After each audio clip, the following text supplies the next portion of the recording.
ಮತ್ತು ದೇಶಭಕ್ತಿ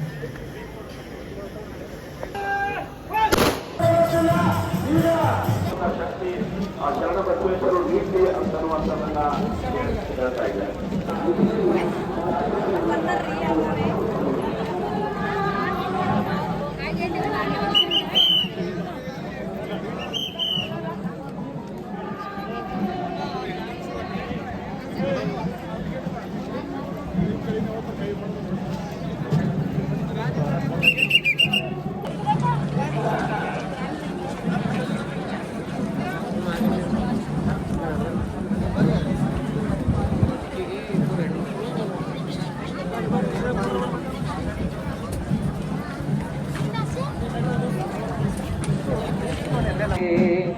ಕಲ್ಯಾಣ ನಾಡಿನ ದೈವ ನೀ ನಮಗೆ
ರಾಜ್ಯದಿಂದ ಎಲ್ಲ ಕಡೆಯಿಂದಲೂ ಜನ ಬಂದು ಇವತ್ತು ದರ್ಶನವನ್ನ ತೆಗೆದುಕೊಳ್ತಾ ಇದ್ದಾರೆ ಅಂತಂದಕ್ಕೆ ಕಾರಣ ಅಂತಂದ್ರೆ ಶರಣಬಸಪ್ಪ ಅಪ್ಪ ಅವರ ಕೊಡುಗೆ. ಪೂಜ್ಯರು ಈ ಭಾಗಕ್ಕೆ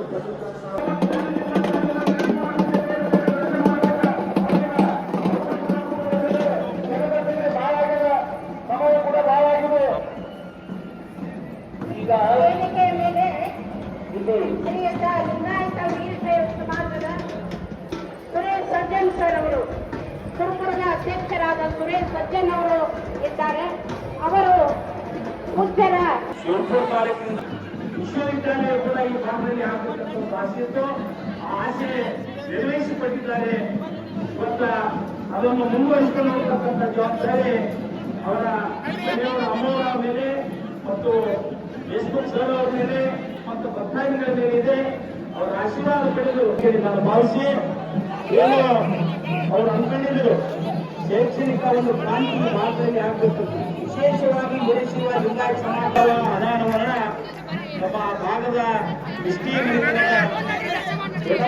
ಅವರು ಮತ್ತು ದೇಶಮುಖ್ ಸರ್ ಅವರ ನೇತೃತ್ವದಲ್ಲಿ ಅನಾವರಣ ಆಯಿತು. ಬಹುಶಃ ಅದು ಬಹಳ ದಿನ ಆಗಿಲ್ಲ, ಬರೀ ಕೇವಲ ಒಂದೊಂದು ದಿನ ಆಗಿರುವುದು. ನನಗೆ ಬಹಳ ದುಃಖ ಅನಿಸ್ತಾ ಇದೆ. ಅಪ್ಪವರು ಅಪ್ಪವರು ಬೆಂಡ ಮಾಡ್ತಕ್ಕಂಥದ್ದು ಇವತ್ತು ಕೂಡ ನಾನು ನೋಡ್ತಾ ಇದ್ದೀನಿ. ನನಗೆ ಈ ಸಂದರ್ಭದಲ್ಲಿ ಏನ್ ನೆನಪಾಗ್ತಾ ಇದ್ದೀನಿ ಕೇಳಿದ್ರೆ, ಹೋದ ತಿಂಗಳೇ ಪರಮ ಅಪ್ಪವರ ಒಂದು ಮೂರ್ತಿ ಅನಾವರಣ ಮಾಡ್ತಕ್ಕಂಥದ್ದು.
ಬಹುಶಃ ನೀವು ನೋಡ್ಬೇಕಂದ್ರೆ ಕಲಬುರಗಿ ಇಂದು ಬಡವಾಗಿದೆ, ಅನಾಥ ಭಾವನೆ ಕಾಡ್ತಾ ಇದೆ.